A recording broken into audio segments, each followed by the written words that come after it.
Então fala galera, beleza? Vamos aqui para mais um vídeo no nosso canal. Já vai se inscrevendo, já deixa seu like, ativa o sino para não perder nenhuma novidade. Vamos ver aqui o jogo aberto, trazendo informações e notícias sobre o Clássico dos Milhões, que vai acontecer amanhã, Flamengo e Vasco, às 9h45 da noite. Lembrando que o Flamengo já pode ser campeão se vencer o Vasco, né, amanhã. Então é um jogo importantíssimo, só que o Flamengo tem algumas baixas e você vai saber aí neste vídeo, assim como verá também a imprensa falando sobre esse clássico, quem chega melhor, quem é o favorito, né? E como que o Flamengo, como que o Felipe Luiz pode armar esse time para poder vencer o Vasco. Você verá também como que vem o Vasco. Então, deixamos os créditos para o jogo aberto para a ESPN Brasil e vamos acompanhar as informações do Flamengo, reagir juntos e no final conversaremos mais um pouco sobre esse clássico. Mas o que chama atenção mesmo no final de semana é o clássico entre Flamengo e Vasco da Gama. O Flamengo jogando muito bem nesse começo de temporada e o Vasco tendo que corrigir problemas. Eita! Reta final emocionante no Campeonato Carioca. Em meio a uma tabela de pontos apertada, os 4 primeiros colocados se enfrentam no final de semana. Destaque para o clássico entre Flamengo e Vasco às 9h45 da noite, neste sábado. Com 17 somados, uma vitória classifica o rubro-negro para as semifinais do estadual, mas não garante o título da Taça Guanabara, apesar de deixar a equipe próxima de levantar o caneco. Com a mesma pontuação e número de vitórias que o Flamengo, o Volta Redonda tem 12 gols a menos de saldo, e caso permaneçam empatados, teria que tirar a diferença. Para o Clássico dos Milhões, Felipe Luiz já tem desfalques confirmados. Gerson e Cleiton estão fora após terem sido expulsos contra o Botafogo. Alexandro ainda se recupera da lesão na coxa e também não joga. Substituído ainda no primeiro tempo da última partida, Juninho não teve lesão constatada na coxa direita e será reavaliado pelo departamento médico para saber se tem condições de jogo. O mesmo acontece com o Ayrton Lucas, que se recupera de uma pancada no joelho. É mais um clássico difícil, mas a gente vai em busca da vitória, independente com quem for jogar, né? Até porque foram três clássicos em sequência, está sendo bem pesado, mas a gente vai estar bem preparado para poder buscar a vitória. Do outro lado, o Vasco entra em campo tentando pôr fim ao jejum contra o maior rival. A última vitória da equipe de São Januário aconteceu justamente no Campeonato Carioca em março de 2023, há quase 2 anos.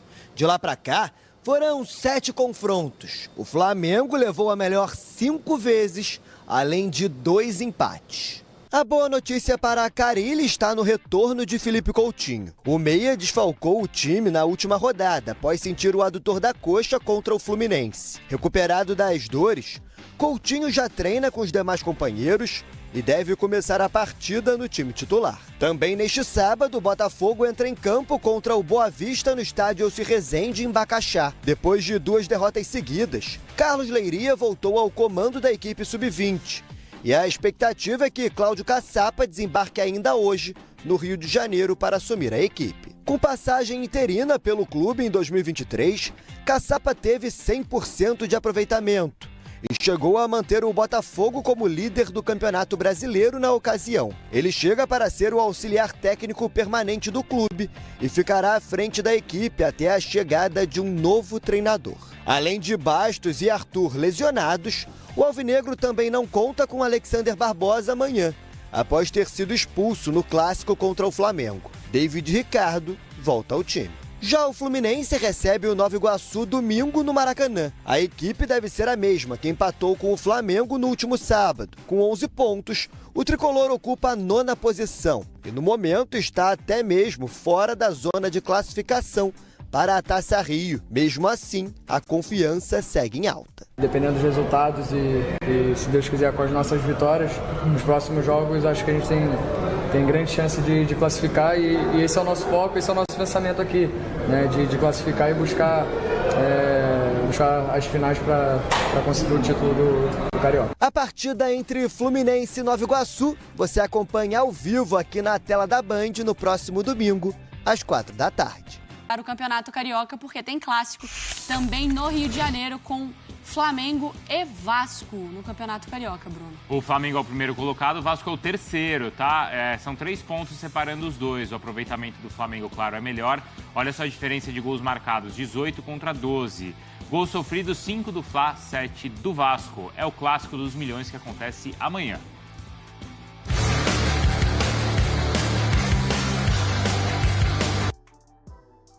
Que acabaram e ajudaram muito a equipe.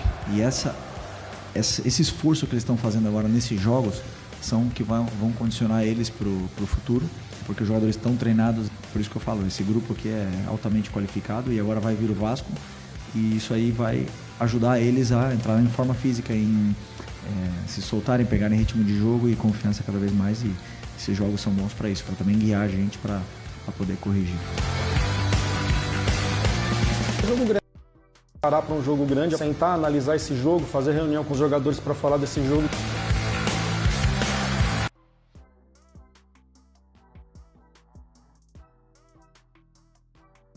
Vamos então para o Rio de Janeiro atualizar as duas equipes nessa expectativa para mais um clássico pelos estaduais do nosso Brasilzão. O Flamengo com uma sequência, não é, Pedro, de clássicos e vem, claro, de uma boa vitória, 1-0 em cima do Botafogo. Tem mais um pela frente agora. Exatamente. Tudo bem, Bruno? Um abraço para você, um beijo para a Mari novamente. Abraço aí, Jailson, Marra, todo mundo com a gente nesse Sport Center. É o fim dessa sequência de clássicos agora? A gente pode falar assim? Acho que sim. Porque teve Fluminense, Fla-Flu, 0-0, venceu o Botafogo por 1-0 no clássico do Catiripapo no meio de semana. E agora vamos ter amanhã no Maracanã, 21h45, o jogo que trocou de horário por conta do calor, esse Flamengo e Vasco, o primeiro clássico dos milhões de 2025. Então vai ser esse confronto bem interessante, sempre aguardado com muita expectativa aqui no Rio de Janeiro, esse confronto entre Flamengo e Vasco. O Felipe Luiz muito provavelmente vai ainda dar uma rotacionada, uma rodada no seu elenco para segurar um pouco alguns jogadores. Alguns ele tem problema mesmo, o Alexandro com essa questão muscular, ainda tem a lesão de grau 1 na coxa esquerda, o Juninho teve um edema na coxa, saiu muito cedo no clássico contra o Botafogo, o Ayrton Lucas ainda com trauma, então é o momento de observar, rodar mesmo, o que ele pode fazer na equipe, fazer alguns testes, quem sabe, porque o Flamengo tem 17 pontos, está na liderança. Se vencer o Vasco, até pode garantir, dependendo dos outros resultados, o primeiro lugar geral, que dá a vantagem ali, especialmente nas semifinais, né? Então, de 2 empates, enfim,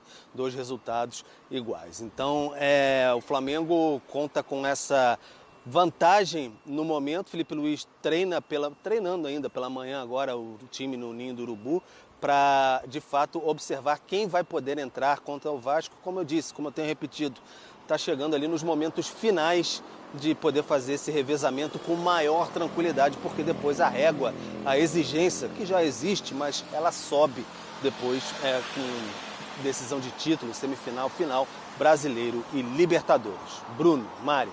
Porque aí quando chega na final, aí também todo mundo quer jogar. Lembra no passado, com o Nova Iguaçu, mesmo com a vantagem, o Flamengo jogou com a equipe principal para o pessoal sair na falta do título, né, Mari? O clássico é dos milhões, mas o momento é de centavos pro lado do Vasco da Gama. Ô, Rodrigo Jufo, atualiza pra gente. Oi, Mari, Bruno, amigos do Sport Center. A primeira semana decisiva do Vasco já é em fevereiro, logo no segundo mês do ano. Afinal, o time vive agora 2 clássicos pelo Campeonato Carioca, amanhã contra o Flamengo e no meio deles uma decisão contra o União Rondonópolis, valendo vaga na Copa do Brasil. E lembrando que o empate não classifica mais o Vasco, clássico, e deve ficar à disposição do Fábio Carille. Então aí o Vasco vive uma sequência dificílima nessa semana que pode valer tanto a classificação na Copa do Brasil e no Campeonato Carioca ou a eliminação nas 2 competições. Mário, Bruno. A loucura que é o futebol brasileiro, né? Realmente um jogo pode definir a vida aí pro Vasco da Gama. Obrigada, então, ao Pedro e também o Rodrigo Jufo. Nos últimos 10 jogos entre Flamengo e Vasco, 7 vitórias pro Flamengo, 2 empates e 1 vitória do Vasco. 20 gols do Flamengo, 7 gols do Vasco. Tudo bem que só um jogo ali do Mr. Boina já sobe a média ali de... foram 6. Já complicou toda a história. Mas até se você tirar, iam ser 14 gols contra dobro, 7. Né? O dobro. Mesmo assim, né, a vantagem... O Mr. Boina ali entrou, fez história e foi embora, né? Pelo amor de Deus. Tão legal era o Boina, né? A gente já pensava várias coisas, né? Referências, figurino. O cara vem... E tinha uma galera, torcedor do Vasco, que na época já tinha comprado Boina e tudo. Mas e aí, a diferença entre eles hoje é essa, Jailson? A perspectiva é de uma desvantagem assim, de uma diferença assim? Vem sendo assim nos últimos anos. A vantagem, Flamengo, a gente consegue ver pelos números, até pelo peso dos nomes que tem nos dois elencos. Sim. E no momento, mesmo que o trabalho do Felipe Luiz seja recente, ele já tem mais tempo, já tem 2 títulos e já tem basicamente a leitura toda do que tem na mão, que ele pode usar, as variáveis que ele pode utilizar taticamente com esse time do Flamengo, diferente do Carille. O Carille acabou de chegar, ainda está descobrindo algumas coisas, está faltando, e a gente está falando aqui, está faltando jogador de velocidade, ele está tentando se virar para conseguir fazer com que esse time do Vasco jogue sem esses atletas de velocidade, e ele está encontrando dificuldade. Então, para mim, mantém a diferença. Para mim, o Flamengo continua à frente do Vasco. Sim. E até nas necessidades, olha como a diferença é tão grande. O Vasco precisa de jogadores de velocidade. A discrepância é tão grande que você vai para o Flamengo. Luiz Araújo, Cebolinha, Bruno Henrique, Michael, Plata. Cara, você vai fazer aqui isso porque a gente lembrou... Todos esses bons, né? Jogadores de velocidade. Estamos 6 aqui, né? Essa é a discrepância. Bruno Henrique está sendo deslocado para jogar centralizado porque tem muito jogador de velocidade. Uhum. Quando aconteceu a gente estava prevendo o jogo entre Flamengo e Fluminense, né, Marra? A gente falou assim, o jogo, a desvantagem também é enorme, mas o jogo para o Fluminense pode encaixar. E o Fluminense conseguiu segurar o Flamengo. A gente consegue enxergar isso no Vasco? O Carille é um cara que costuma montar defesas. Acho que esse é um trunfo. Porque se for olhar agora, Bruno, a diferença é grande. Uhum. E o Flamengo está com a confiança lá no alto, o time tem jogado bem. Os números de defesa ali, de ter sofrido 5 gols na temporada, vale lembrar que o Flamengo não começou com seu time titular, né? Era um time de meninos, sofreu gol aí algumas vezes. O Flamengo até demora algumas rodadas até a primeira vitória. Depois que vem o time de cima, o time do Felipe, aí a diferença é incrível. E, pelo contrário, o Vasco começa bem e depois vem caindo. Então, assim, antes da bola rolar, otimismo pro Flamengo e pessimismo pro Vasco. O trunfo é o Carille, pensando no Vasco. O Carille sabe o tamanho do clássico, já disputou 500 clássicos aí. Em desvantagem também, né? Em desvantagem também.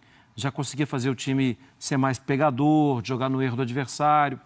Mas, para mim, assim, o que eu vejo hoje é um risco muito grande você ficar com a linha muito baixa, trazendo o Flamengo para jogar perto da sua área. Uhum. De uma hora para outra sai um gol. E se sair um gol rápido, a tendência é que saia outro. E por aí vai. O Flamengo está lotado de jogador bom. Acho que sua estratégia tem que ser muito positiva, muito assertiva. Você não pode bobear. E tem outros pontos. Para mim, ainda vejo hoje que na cabeça do Carille tem dúvidas. Porque se ele tivesse, o time não está jogando bem, mas eu sei o que eu quero do time, eu tenho dúvidas se ele sabe mesmo e se ele conseguiu montar o melhor Vasco. As informações do Jufo são boas. A volta do Paulinho encorpa meio campo e dá saída, dá tranquilidade, e especialmente o Coutinho. Aí, onde o Coutinho? Então, é no ataque ou é à frente dos 3 volantes? Mesmo se não for no ataque, não dá para o Coutinho ficar voltando. O outro atacante, que ficar do lado do Verratti, ele que se vire para voltar. Não dá para o Coutinho ser desgastado no jogo. Então, se vai voltar, volta em 4-4-2 com o Coutinho adiantado. Alguém cuida do dele lá. Alguém marca o espaço dele. E mesmo ele jogando na frente, como atacante? Mesmo se ele jogar no meio. Podia tanto ser o Rony, aí ele né, adianta. É a peça. Muito. É o que o Rony faria, né? É a peça que encaixaria ali, né? Encaixaria. Porque é um atacante que ia incomodar a defesa, que ia voltar. Que ia correr pelo cara, né? Que ia correr pelo time inteiro. Sim. Mas assim, tava um texto aqui, né? Um GC que tava assim, do Carille ter que dar uma resposta no Clássico. É também muito difícil, né? Pô, difícil. Nesse momento, Carille, eu preciso de uma resposta. No Vasco da Gama, nesse momento, é contra o Flamengo. Eu posso falar uma bobagem assim? Eu espero mais que o Vasco dê uma resposta pro Carille no Clássico. É. Assim, se o Carille perder o Clássico... Você diz de encaixe, né? Imagina o Carille ligou a TV e até de direção também. Falei, gente, calma, É agora. a gente precisa caminhar, não adianta ficar trocando. Não, estou falando de encaixe tático. Uma resposta do Carille por conta do encaixe que pode acontecer. Sim, e ele pode dar. Sim. Só que é preciso o Vasco entender que a diferença entre os dois é grande hoje em dia. O Felipe Luiz tinha dado a entrevista coletiva depois do jogo contra o Fluminense, falando que era... Não necessariamente com essas palavras, mas assim, muito mais fácil você ser o time que tem que destruir do que ser o time que tem que construir, que é você não precisa propor o jogo. Vai ser mais fácil para o Vasco, então? Se é mais fácil ser o time que tem que destruir e não o time que tem que construir? Não. Ele anota o jogo lá do Fluminense e fala assim, é muito mais fácil, então eu vou fazer isso e vou sair com o resultado. É essa a estratégia do Carille? Não tem como ser dessa forma, mas... Você queria ser o Carille ou o Felipe Luiz? Não, mas é ele que falou, eu só estou perguntando. Não tem minha resposta está muito clara. Não tem como ser dessa forma, mas o Fla-Flu, para mim, foi, como eu já disse aqui, foi um jogo horrível, foi muito ruim, mas o Fluminense impôs dificuldades para o Flamengo, marcando em cima. Só que... aí vai o Carille e fala, não, então vou fazer o seguinte, vou fazer a mesma coisa, vou marcar o Flamengo em cima para criar dificuldades. Aí vai numa quebrada de bola, um exemplo, acontece que nem aconteceu com o Botafogo. Alguém raspa, o Bruno Henrique sai em velocidade disparada e marca um gol. Mas ele tem... os caras do ataque ali te ajudam mais a marcar, né? Diferente de você ter um Arias correndo de um lado para pegar, um moleque novo para pegar do outro. Então, o Vasco, ele tem jogador para marcar assim como o Fluminense conseguiu? Na frente? Difícil, né? Difícil, ainda mais com a linha de, por exemplo, se a linha de frente for Verratti, Coutinho, um exemplo, tá? Eu não acho que vai acontecer, mas se botar o Felipe Coutinho de segundo atacante, o Payet foi bem. Vou colocar o Payet e o Coutinho, então vamos fazer um exemplo. Não vai ter como ter essa marcação. Os três falaram junto, não dá. Não é isso, mas tipo... Se o Carille estiver vendo, ele deve ter tido a mesma reação. Não. Mas por exemplo, não tem como tu ter essa marcação alta. Até da forma que o Marra falou, por exemplo, então um atacante de velocidade que vai marcar para o Coutinho. A saída de marcação com Coutinho e Verratti não tende a ter uma marcação pressão alta. Sim. Você vai ter dois caras para fazer ali, para fazer a sombra e duas linhas de 4 para justamente fazerem a marcação. E marcando na linha do meio de campo. Exatamente. Só que se você descer muito, como o Marra falou, você está chamando o Flamengo todo para o seu campo de ataque. E aí é um risco muito grande. E é um risco muito grande. Só que se você marcar em cima, você dá campo. A tendência, para mim, vai ser com o Carille tentar marcar ali no meio-campo, naquela faixa entre as intermediárias, e tentar ficar com a bola. Eu acho que a defesa do Carille, que ele mesmo falou que o Vasco teria um pouco mais de posse de bola. Ele vai tentar fazer com que o Vasco fique com a bola. Porque aí você ficando com a bola, o time adversário tem menos chance de fazer o gol. Mas é difícil. Ele pegar a bola do Flamengo e falar, Flamengo, você não vai ficar com a bola, eu vou ficar. É muito qualquer difícil. Time do Brasil, assim, contra o Flamengo, qualquer time vai ter dificuldade. Agora, você baixando as linhas, tem o risco imenso dos caras estarem perto do seu gol, mas você tem uma vantagem também de tirar a velocidade dos rápidos de lado de campo. Porque eles não vão ter muito para onde correr. Só que aí o trabalho do Felipe é tão bom, mas tão bom, que você percebe pequenas associações fáceis no meio campo. Em pequeno espaço, o Flamengo já se acha. Aí tem o Felipe e tem a qualidade dos jogadores. Eles criam espaço, porque quase todos os times do Brasil vão jogar o Campeonato Brasileiro de 38 rodadas com as linhas mais baixas contra o Flamengo. Mas o Flamengo tem conseguido se virar. O Fluminense não foi bem assim. Mas eu vou dar um exemplo, aí eu queria te ouvir também. Vasco e Flamengo lá posicionados em campo, tá? Um exemplo. O Michael, de um lado, ou o Luiz Araújo, o Plata, do outro, além do Wesley e um Ayrton Lucas, se ele se recuperar.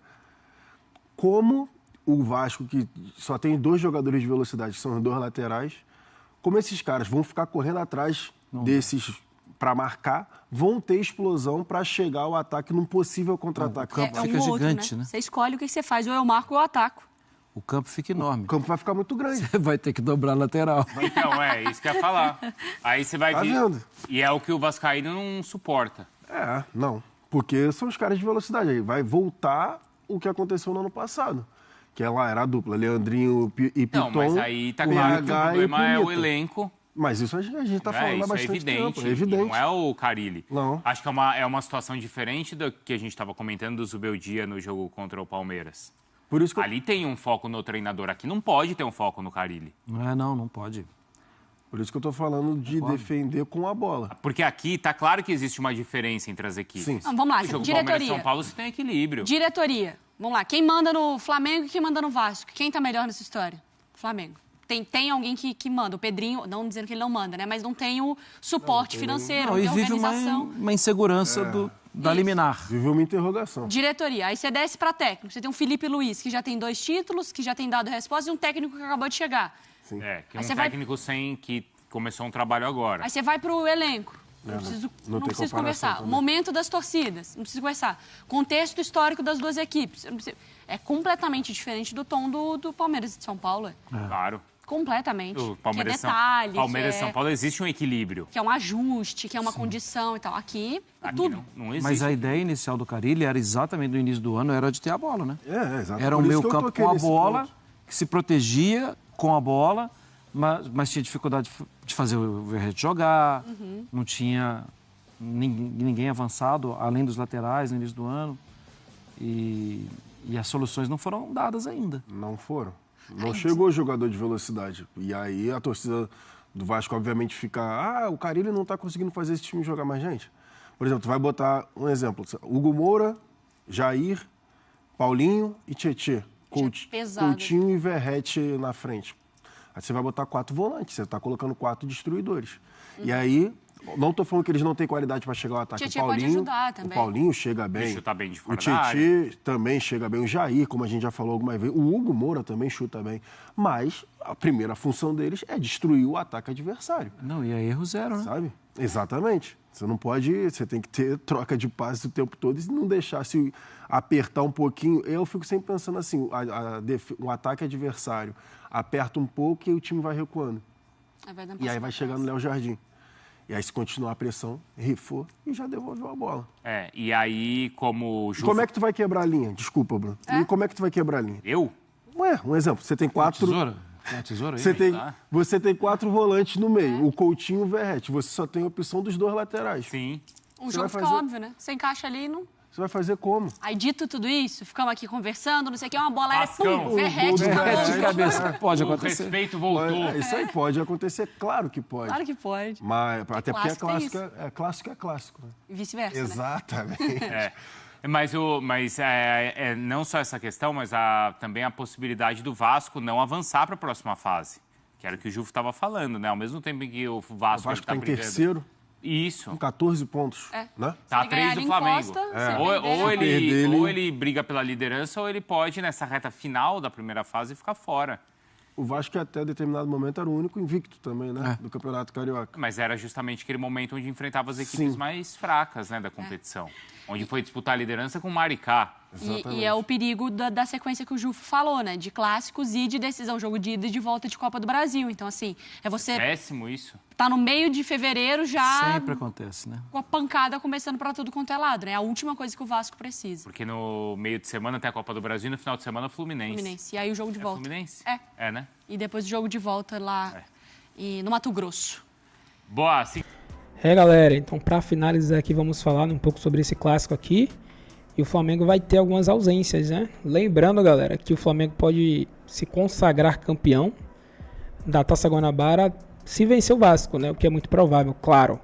Mas se o Flamengo vencer, isso pode acontecer, porque o Flamengo está empatado com o Volta Redonda, né? Com a mesma quantidade de pontos, só que o Flamengo tem uma quantidade absurda de saldo de gols. O Flamengo tem 13, enquanto o Volta Redonda tem 1. Então, se o Flamengo vencer o Vasco e o Volta Redonda perder, aí o Flamengo vai abrir 3 pontos, né? E aí ficaria impossível para o Volta Redonda passar o Flamengo, mesmo que na última rodada o Flamengo perdesse, né? Seria muito difícil, e o Volta Redonda vencesse. Então o Flamengo, né, vencendo o Vasco e torcendo aí para um tropeço, né, do Volta Redonda, o Flamengo já pode ser campeão. Então só fazer a sua parte, né, que é vencer os 2 jogos, e aí o Flamengo já vai vencer o Campeonato Carioca. Mas contra o Vasco o Flamengo vai ter algumas ausências, é o que diz aqui o site aqui, Nosso Fla, que vem informando, né, que após o jogo intenso contra o Botafogo, o Flamengo volta as suas atenções agora para outro clássico, que vai acontecer no sábado amanhã, às 9h45 da noite, no Maracanã, pela 10ª rodada do Campeonato Carioca. No entanto, o técnico Felipe Luiz vai enfrentar 2 desfalques confirmados, né, devido ao último jogo contra o Botafogo, né, que teve aquela treta toda lá, aquela briga, cara, desnecessária, que foi o zagueiro Cleiton e o volante Gerson, né, que foram expulsos naquela confusão. Então, galera, assim, foi uma confusão causada pelo Botafogo, é claro, mas o Flamengo, né, o Gerson tentou defender o Bruno Henrique, né, o Cleiton deu um soco ali no Barbosa, né, que tinha tentado dar um soco em um jogador do Flamengo, que eu não lembro exatamente quem foi, mas ele tentou socar um jogador do Flamengo, e aí o Cleiton, né, deu um cruzado nele ali. Então, ele foi expulso, assim como o Gerson e o Barbosa. Então, esses jogadores não estarão. O Gerson é um cara muito importante para o Flamengo. Ele, fora do jogo, pode fazer muita diferença, né? O Cleiton nem tanto, que praticamente nem joga pelo Flamengo, né? O Cleiton. Dificilmente ele entraria. Mas o Gerson é um jogador que a gente sabe que quando ele está em campo, ele consegue ajudar muito, cara. Ele consegue ser o motorzinho ali, consegue ser o cara que consegue marcar, consegue organizar o time, consegue encontrar opções, passes, cruzamentos e muitas vezes até chute, né? Chuta no gol. Então ele pode fazer muita diferença. Mas o Flamengo tem um time muito forte, né? Tem um elenco muito forte. Então se o Gerson não jogar, obviamente o Felipe Luiz já deve ter pensado na solução e deve colocar algum jogador que consiga suprir a falta do Gerson, né? O Vasco não é nenhum time tão forte assim, né? De elenco, né? De titulares. Não, o Vasco não é esse time. Mas é um clássico. Então o clássico é sempre difícil. Então o Felipe Luiz vai ter que pensar no que é que ele vai fazer. Obviamente que ele quer vencer, mas ele terá essas duas baixas aí, que são jogadores, no caso mais o Gerson, né? É um jogador importante, que vai fazer falta com toda a certeza. Mas ele tem jogadores ali que ele pode colocar, né? Ele tem ali o De La Cruz, né? Tem o Alan, Pulgar, né? Everton Araújo, jogadores que jogam no meio de campo, né? Agora um pouco mais à frente, talvez ele possa optar em colocar ali o Plata, né? Ou o Luiz Araújo, não sei. Mas a função do Gerson, eu acho que o jogador que mais tem, assim, essa característica que poderia fazer a função do Gerson, eu acho que seria o De La Cruz, né? Eu acho. Mas aí não sei o que o Felipe Luiz ele vai fazer. Não sei se ele vai mudar o esquema, não sei se ele vai mudar o desenho do time, né? Não sei se vai ser um 4-4-2, se vai ser um 4-3-3, não tem como saber, né? Pode ser que ele mude. Mas a verdade é que o Gerson, ele vai fazer falta. E aí agora, galera, a gente fica na expectativa, porque o jogo amanhã vai ser importante para o Flamengo, como todos os outros, mas é um clássico. O maior clássico do Rio, na minha opinião, e na opinião de todo mundo, né? Historicamente, o clássico 2 milhões é maior do que o clássico Flamengo e Fluminense, Flamengo e Botafogo, é muito maior, né? Historicamente a gente sabe que Flamengo e Vasco é a grande rivalidade do Rio de Janeiro. Então vai realmente ter muita coisa e esperamos que não tenha treta, né? Que não tenha briga como aconteceu contra o Botafogo, para não prejudicar mais o Flamengo. Pelo amor de Deus. Mas é isso aí, galera. Tamo junto, agradecemos a vocês. Deixa a tua opinião nos comentários e até o próximo vídeo.